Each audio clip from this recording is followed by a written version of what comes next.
नमस्कार दोस्तों, स्वागत है आप लोगों का मेरे YouTube channel S of horror में, जहां से मैं आपको सुनाता हूं भूत प्रेत, जिन-जिनात की भूतियां और डरावनी कहानियां, जो कि मैं लेके आता हूं इंटरनेट के कुछ आर्टिकल्स और सब्सक्राइबर्स द्वारा भेजी हुई कहानियों से। दोस्तों, अगर आप लोग भी चाहते हैं कि मैं आपकी कहानी अपनी आवाज़ में सुनाऊँ, तो आप लोग अपनी कहानी मुझे भेज सकते हैं abhasin102@gmail.com पे। मैं ज़रूर आपकी कहानी सुनाना पसंद करूँगा। तो चलिए दोस्तों, बिना देरी के बढ़ते हैं आज की कहानी की तरफ। मैं अपने मिडिल स्कूल के पहले दिन एक अजीब बच्चे के बगल में बैठी थी। हमारी पहली क्लास के दौरान जब टीचर हमें क्लास में कुछ पढ़ा रहा था, तब वह बच्चा मेरे पीछे बैठे कुछ बड़बड़ा रहा था और उसने धीरे धीरे अपनी कुर्सी मेरी ओर खिसका दी और मेरे कान में फुसफुसाया, इस शहर में खतियारा है, क्या तुम्हें पता है? मेरा परिवार अभी अभी दूसरे शहर से इस शहर में शिफ्ट हुआ था। हमें शहर में शिफ्ट हुए अभी एक ही हफ्ता हुआ था। मैं 12 साल की एक छोटी डरपोक सी लड़की थी जिसके बड़े चश्मे थे और मैं 7वीं कक्षा में एक नई छात्रा के रूप में शामिल हुई थी। मैं ऐसी लड़की थी जो तब तक किसी से बात नहीं करती थी जब तक कि मुझसे बात न की जाए, और वही करती जो मुझे बताया जाता।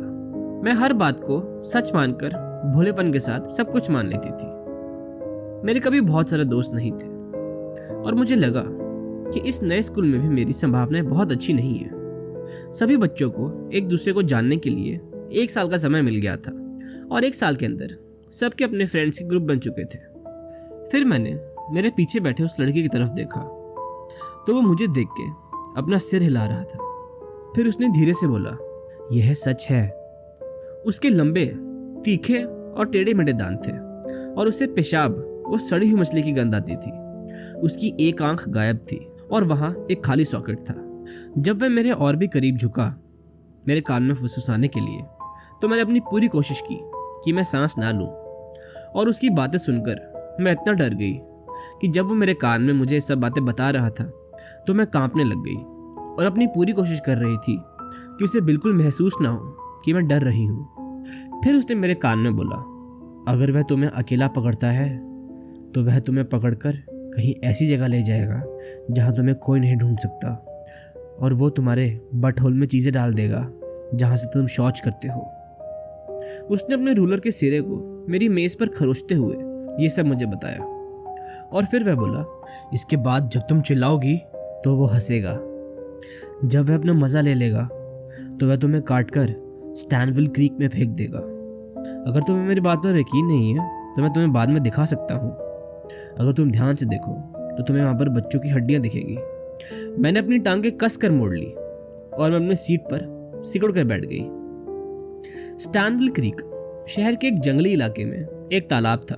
स्कूल जाते समय और घर से वापस आते समय एक साइन बोर्ड था जो जंगल की गहराई में गायब हो जाने वाले रास्तों की ओर इशारा करता था, जिस पर लिखा था स्टैनविल क्रीक 1.5 मीटर आगे, जो दर्शाता था कि वह उस अंधेरे रास्ते में 1.5 मील की पैदल दूरी पर था। बाद में मुझे पता चला कि वह वास्तव में एक क्रीक नहीं था, बल्कि पानी का एक बड़ा सा स्थिर शरीर था जिसमें बहुत सारे वन्य जीव रहते थे।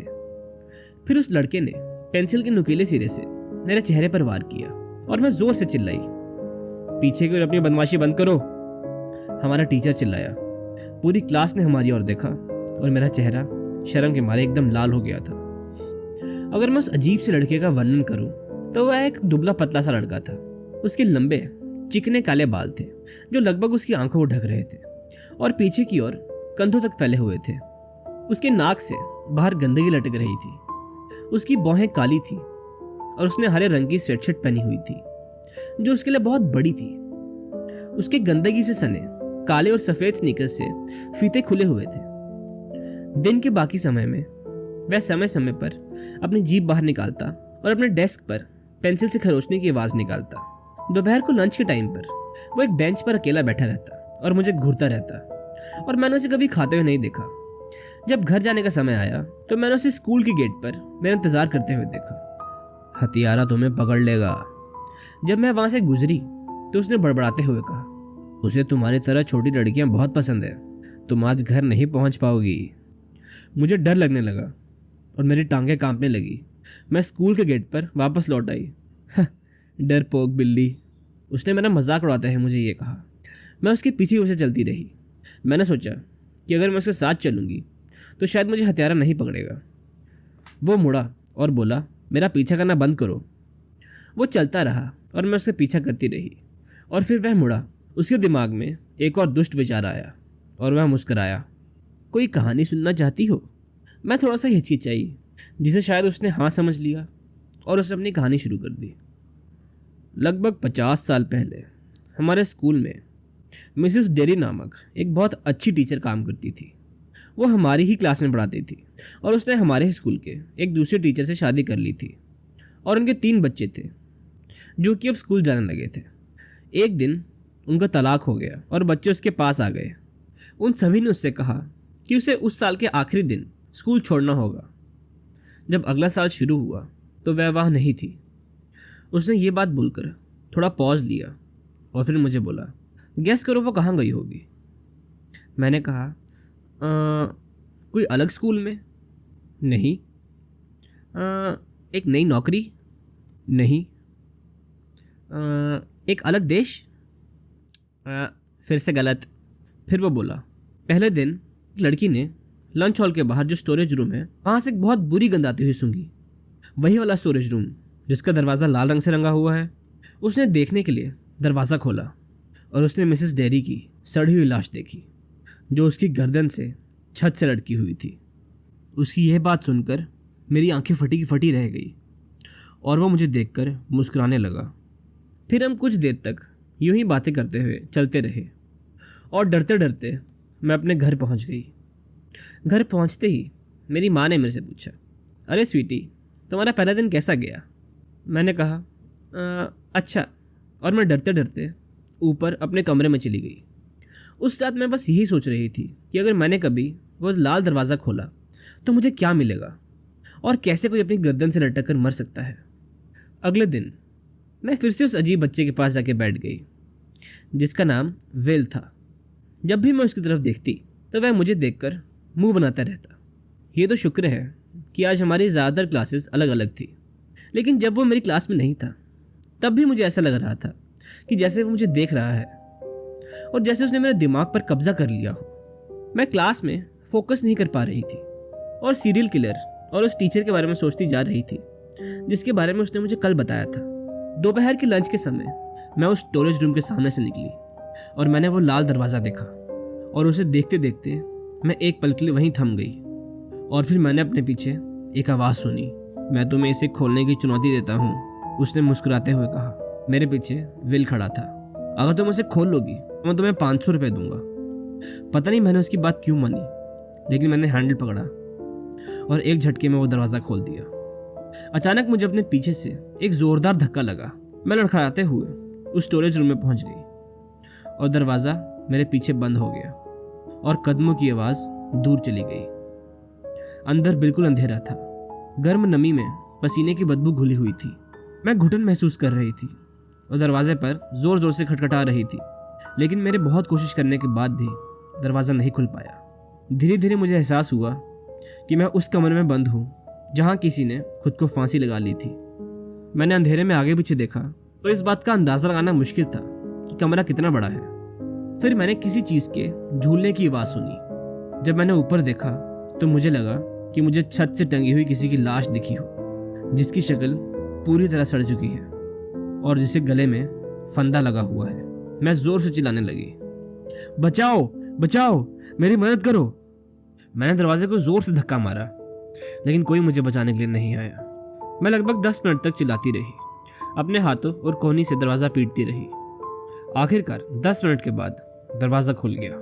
मैं सफाई करने वाली महिला की बाहों में गिर गई। मेरे हाथों और कोहनियों में दरवाज़ा पीटने की वजह से बहुत गहरे घाव आ गए थे। हे भगवान, तुम वहाँ कैसे पहुँच गई? मैं फंस गई थी, मैंने चकित होकर कहा। बेचारी, उसने मेरे सिर पर थपथपाया और चली गई। स्कूल के गेट पर विल ने मेरा स्वागत किया। उसके चेहरे पर एक अजीब सी मुस्कान थी। मैंने उससे बचना चाहा और उसे इग्नोर करते हुए जाने की कोशिश करी, लेकिन मैं अकेले घर जाने में भी डर रही थी। कितना मज़ेदार था ना? विल हंसा। क्या तुमने खुद की आवाज़ सुनी थी? तुम कितनी फनी लग रही थी। तुम एक मरे हुए बंदर की तरह लग रही थी। विल ने मेरा मजाक उड़ाते हुए मुझे कहा। विल ने मुझसे कहा, तो क्या तुमने वहां पे कोई मृत शरीर देखा? मैंने सिर हिलाया। सच में? अच्छा, तुम आशा करो कि वह आज रात को तुम्हारे बिस्तर के नीचे ना छिप जाए। उसने मुस्कुराया। मैं हमेशा की तरह चुप रही। हम 1 मिनट तक चले, फिर वह अचानक से रुक गया और स्कूल के पास अस्पताल की खिड़की की ओर देखने लगा और वहां पर इशारा कर रहा था। उस कमरे में एक बूढ़ी औरत रहती है, वो भी लेटी हुई है, इसे तुम इसे देख नहीं पा रही हो, लेकिन कभी कभी वो बैठती है और खिड़की से बाहर घूरती है, तब तुम उसे आसानी से देख सकती हो। उस औरत के शरीर में से सैकड़ों ट्यूब्स निकल रही होती है। फिर उसने कहा कि जब सूरज ढल जाता है तो वह कभी कभी खिड़की से बाहर निकलती है और सड़क पर चल रहे अकेले लोगों को ढूंढती है, बच्चे, बूढ़े, कोई भी। फिर वह अपने नाखूनों से उनकी गर्दन नोच लेती है और उनका खून तक चूस जाती है, जब तक कि वो लोग सूख न जाए। मेरे मिडिल स्कूल के दिन लगभग इसी तरह चलते रहे। स्टोरेज रूम की घटना के बाद मैं कुछ समय के लिए सदमे में थी, लेकिन मुझे किसी कारण से डर था कि अगर मैंने उससे बचने की कोशिश की तो वह कुछ और बुरा ना कर दे, या फिर अगर मैं स्कूल के बाद अपने घर तक पैदल जाऊं तो कहीं कोई सीरियल किलर मुझे उठा के ना ले जाए। हर रोज स्कूल से छुट्टी के बाद वो स्कूल के गेट पर मेरा इंतजार करता और हम लोग वहां से पैदल मेरे घर तक जाते और शहर में हम जिन जिन जगहों से गुजरते थे उन पर आधारित एक नई और डरावनी कहानी वो मुझे सुनाता था। उसकी कहानियां धीरे धीरे और भी ज्यादा जंगली और रचनात्मक होती गई। क्या तुमने ये पुल देखा है? कुछ साल पहले इसमें एक समस्या थी, उन्होंने इसे ठीक से नहीं बनाया था। एक दिन एक गर्भवती महिला इस पर चल रही थी और यह टूट गया। वह नदी में गिर गई और अपने बच्चे के साथ डूब गई। कुछ बच्चे कैंपिंग ट्रिप के लिए उस मैदान में गए और वे कभी वापस नहीं आए। पता चला कि उनमें से एक को रेबीज हो गया था और उसने बाकी सबको काटना शुरू कर दिया। वे सभी धीरे धीरे और दर्दनाक तरीके से मर गए। उन्हें पता था कि वे मर रहे हैं, लेकिन वे इसके बारे में कुछ नहीं कर सकते। यदि आप किसी का सिर काट देते हैं तो वह लगभग 5 मिनट तक अपनी पलकें झपका सकता है। हर साल लगभग 10 लाख बच्चों का अपहरण होता है। क्या तुम ये बात जानती हो? अब ये सब कहानियां सुनना मेरे लिए आम बात हो गई थी। वो रोज मुझे स्कूल के बाद कोई ना कोई कहानी सुनाता और मुझे डरा देता। वह हमेशा हर दिन स्कूल के गेट पर मुझसे मिलने आता था और समय के साथ अभी मेरी आदत बन गई थी। एक दिन वो बीमार था और स्कूल नहीं आया, लेकिन फिर भी वह बुखार और गले में खराश के साथ हमेशा की तरह स्कूल खत्म होने के बाद स्कूल के गेट पर मेरा इंतजार कर रहा था। उसने मुझे बताया कि हमारे स्कूल के कुछ टीचर्स रात में मुझ पर जासूसी कर रहे थे। ऐसा कोई तरीका नहीं था जिससे वह मुझे परेशान करने का एक भी मौका छोड़ता। मैं ठीक से नहीं बता सकती कि मेरा डर कब खत्म हुआ और मनोरंजन में बदल गया। जैसे जैसे मैंने दुनिया के बारे में और अधिक सीखा और महसूस किया कि जो कुछ भी आप सुनते हैं जरूरी नहीं कि वो सच हो, मैंने शहर की खोज शुरू कर दी, कभी कभी अपने माता पिता के साथ और कभी कभी विल के साथ भी। फिर एक दिन मेरे पिताजी मुझे चेकअप के लिए अस्पताल ले गए और मैंने पाया कि वह बूढ़ी महिला का कमरा सिर्फ विल की एक मनगढ़ंत कहानी थी और ऐसे ही सारी कहानियां जो उसने मुझे बताई थी उनका वास्तविकता से कोई नाता नहीं था। वो सब विल की मनगढ़ंत बनाई कहानियां थी जो कि वो मुझे डराने के लिए बताता था। 7वीं से 8वीं कक्षा में जाने पर मैं खुद को घर वापस जाने के लिए उत्सुक पाकर आश्चर्यचकित थी। विल ने मेरे संदेह को समझा और सोचा कि सामान्य डरावनी कहानियां अब काम नहीं आएंगी। उसने तुरंत अपना तरीका बदल दिया। देखो, यह बेन का घर है। तुम हमारी कक्षा में बेन को तो जानती हो ना? तुम्हें पता है वह इतना मोटा क्यों है? उसकी माँ एक कसाई है और कभी कभी वह उसके खाने में बच्चों का मांस डालती है और रात के खाने के लिए वह उनसे सॉसेजेस बनाती है। पिछले साल हमारे मोहल्ले का एक बच्चा गायब हो गया था। मुझे लगता है कि उसी ने उसे खा लिया होगा। तो हाँ, इसलिए तुम्हें उससे बात नहीं करनी चाहिए। अब विल की कहानियां सुन के मुझे डर कम और हंसी ज्यादा आती थी, लेकिन शायद विल ये नहीं जानता था कि मैं समझ चुकी हूँ कि उसकी कहानियां मनगढ़ंत है। एक दिन जब हम लोग स्टैनविल क्रीक साइन के पास से गुजरे तो वह अचानक वहां पर रुक गया। क्या तुम कभी यहाँ पर गई हो? नहीं, मैंने जवाब दिया। शहर में स्टैनविल क्रीक ही एक ऐसी जगह थी जहां पर अभी तक मैं नहीं गई थी, और हाँ, इस जगह से मुझे थोड़ा बहुत डर भी लगता था। बाकी जगहों पर जाकर मैंने अपना डर निकाल दिया था, पर स्टैनविल क्रीक ये कुछ अलग जगह थी। इस जगह को देखकर मेरा मन घबराता था। हम कुछ देर वहां खड़े रहे और फिर मैंने विल से कहा कि चलो अब घर चलते हैं, और मैं और विल वहां से निकल पड़े। फिर हम लोग मेरे घर के करीब पहुंच गए। तुम्हें पता है ना कि मैंने तुम्हें पिछले साल जो भी कहानियां बताई थी वह सब झूठ थी। हाँ, मैंने अंदाजा लगा ही लिया था, मैंने जवाब दिया। फिर विल वहां से चला गया। मैं बिना अलविदा कहे ही वहां से चला गया, लेकिन अब मुझे इसकी आदत हो गई थी। मैंने उसे अगली सड़क पर जाते हुए देखा। उसकी चाल में वही हल्का सा लंगड़ापन था। 8वीं कक्षा के आखिरी दिन स्कूल जल्दी खत्म हो गया। उस दिन विल के साथ मेरी आखिरी मुलाकात थी और मैं हमेशा की तरह उसके साथ जाने की उम्मीद कर रही थी। उन्होंने दूसरी मंजिल पर एक नया लाउंज बनाया है, मैं इसे देखने जा रहा हूं, विल ने कहा, और वह तुरंत भागता हुआ सेकंड फ्लोर पर चला गया। मेरे पास उसके पीछे जाने के अलावा और कोई रास्ता भी नहीं था, तो मैं भी उसके साथ चल पड़ी। वहां पर कुछ बीन बैग, सॉकर बॉल, एक प्ले स्टेशन और कुछ डीवीडीज थी। कोई डरावनी फिल्म देखना चाहोगी? उसने मुस्कुराते हुए कहा। नहीं, मैंने डरते हुए कहा। उसने तुरंत फ्राइडे द 13th मूवी लगा दी। मैं कमरे के कोने में बीन बैग पर जाकर बैठ गई। तो हम लोग अलग अलग हाई स्कूल में जा रहे हैं। जब मैं चले जाऊंगा तो तुम किसके पीछे पीछे घूमोगी? विल ने पूछा। मुझे बस किसी और को ढूंढना होगा, मैंने विल से कहा। वो एक पल के लिए निराश दिखाई दिया, लेकिन जल्द ही उसने वह भाव अपने चेहरे से हटाया और कहा, ठीक है। विल ने मूवी लगाने की बहुत कोशिश करी, लेकिन मूवी स्टार्ट होते ही स्क्रीन पर कुछ नीली रोशनी आ रही थी। विल ने काफी कोशिश करी, लेकिन मूवी नहीं चली। यह बकवास टूट गया है, उसने रिमोट को बीन बैग के ऊपर फेंकते हुए बोला, और उसने टीवी बंद कर दिया। एकदम से सन्नाटा छा गया। वो मेरी ओर देखने के लिए मुड़ा तो मुझे एहसास हुआ कि जब मैंने उसे पहली बार देखा था तब से वह बहुत अलग दिख रहा है। वह लंबा हो गया था, उसके बाल छोटे हो गए थे और अब वह उतना दुबला पतला नहीं था। यहाँ तक कि उसके नाक से जो गंदगी निकलती थी अब वो भी नहीं निकल रही थी। शायद उसके अंदर ये बदलाव इतने धीरे धीरे हुए थे कि उसे रोज देखकर मुझे कुछ अलग ही नहीं लगा। लेकिन आज जब मैं विल को देख रही हूँ तो वह उस विल से बहुत अलग है जो मुझे पहले दिन स्कूल में दिखा था। अब तुमसे पेशाब की बदबू क्यों नहीं आती? मैंने पूछा। क्योंकि मुझे पता चल गया है कि शॉवर क्या होता है, विल ने हंसते हंसते कहा।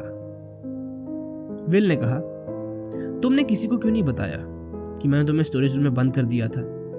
उसके सवाल ने मुझे चौंका दिया। मैंने सोचने के लिए 1 सेकंड लिया और फिर उससे कहा, क्योंकि मैं जानती थी ना अगर मैं किसी को कंप्लेंट करूंगी तो तुम मेरे साथ क्या करोगे। और हम दोनों हंसने लगे।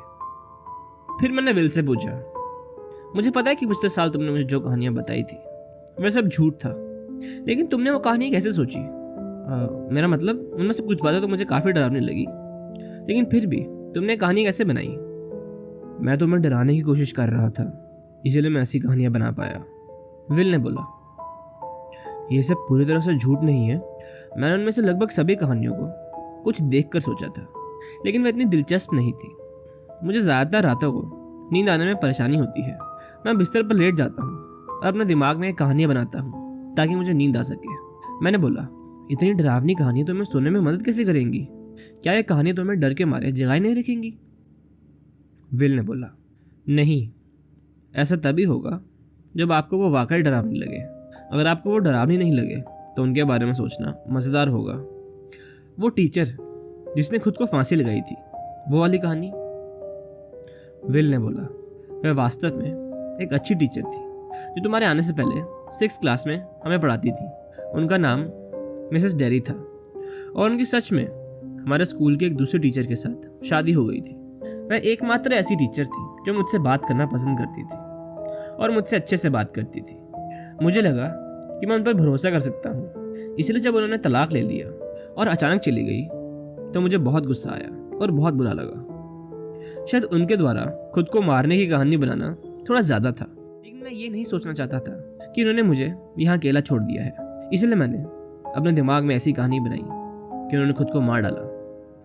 और अस्पताल में जो बूढ़ी महिला की कहानी थी उसका क्या? मैंने विल से पूछा। वो मेरी दादी पर आधारित है। मेरी दादी कैंसर से मर गई थी। मरने से पहले वो पागल हो गई थी और इस बात ने मुझे डरा दिया था।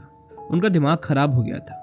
मुझे लगा कि उससे ज़्यादा डरावनी बात सिर्फ ये होगी कि अगर वह स्पाइडरमैन की तरह खिड़कियों से बाहर निकलने लगे और पिशाच बन जाएं। इसलिए मैंने उनके बारे में ऐसी कहानी बनाई। और वो गर्भवती महिला जो पुल से गिर गई थी, उसका क्या विल? मैंने विल से पूछा। वो, उसने रुककर कहा। वो मेरी माँ पर आधारित है। वो गर्भवती हो गई थी और एक दिन अचानक चली गई।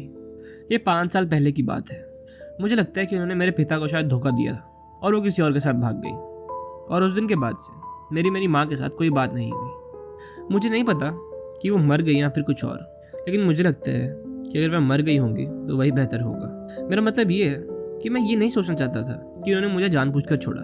मुझे उम्मीद है कि उनके साथ कोई दुर्घटना हुई होगी या कुछ और, तो मैंने ये सोचना बेहतर समझा कि शायद उनकी किसी दुर्घटना में मौत हो गई होगी।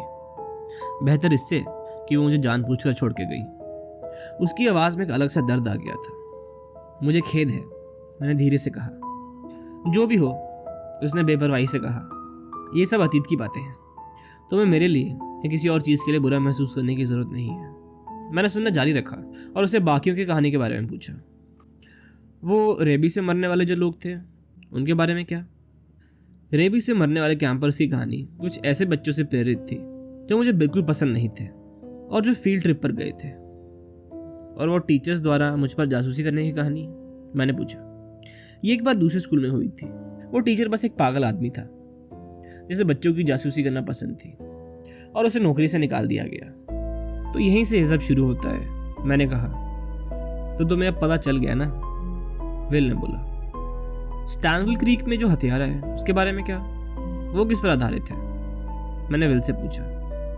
विल आश्चर्यचकित दिखाई दिया। वो 1 सेकंड के लिए झिझक गया, जैसे कि वो उसके पीछे की असली कहानी भूल गया हो। वास्तव में मैंने ये कहानी खुद बनाई है। ये मेरी खुद की कल्पना है। मैं तुम्हें डराने के लिए अपनी कल्पना से ही एक बहुत डरावनी कहानी बनाना चाहता था, तो इसीलिए मैंने स्टैनविल क्रीक की कहानी बना दी। वह हंसा। क्या तुम्हें सच में लगता है कि शहर में कोई सीरियल किलर होता तो वो सच में हम दोनों को अकेले घर जाना देता?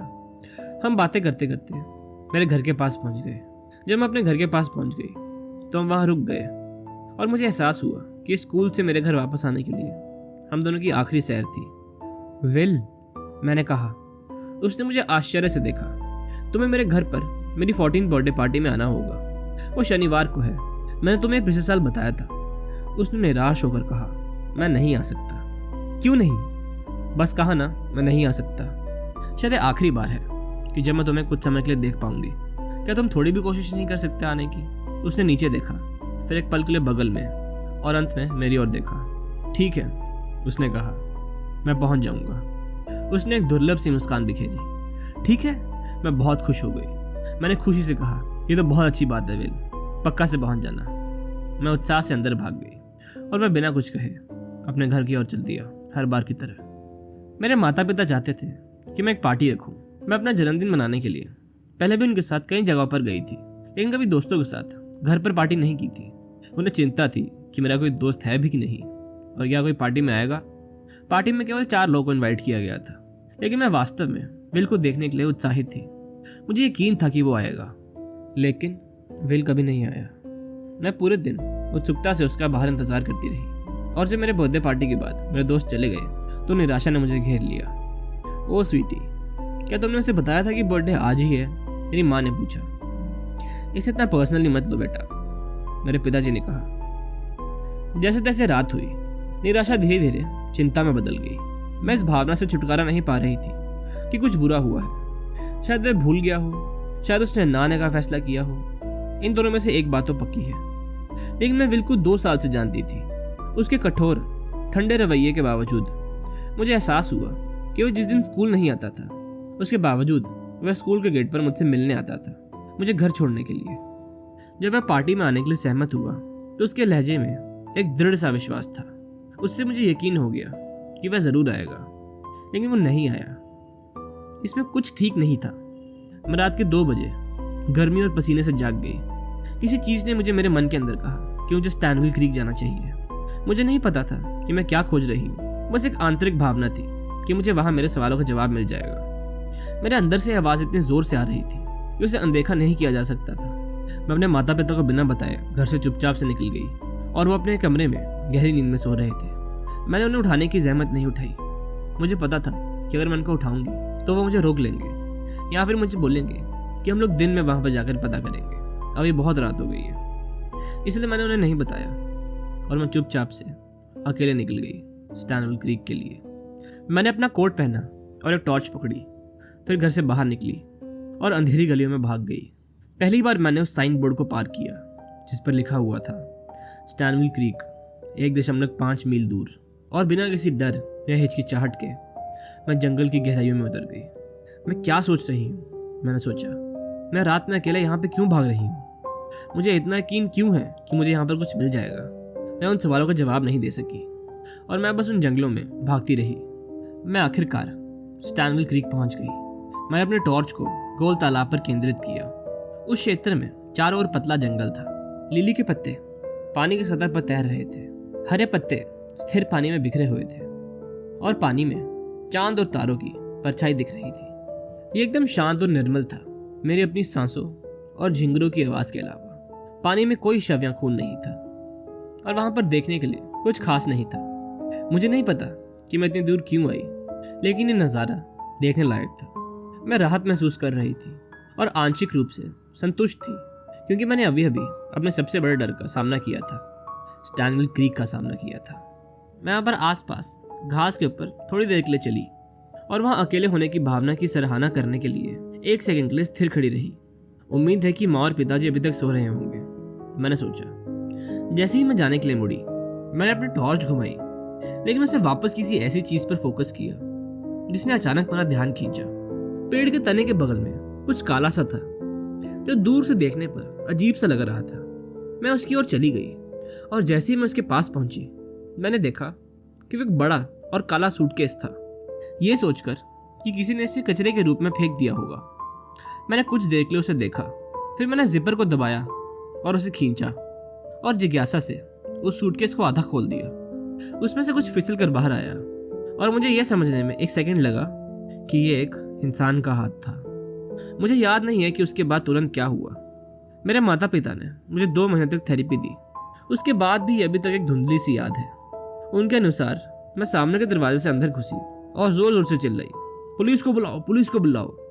उस सूटकेस में एक शव है।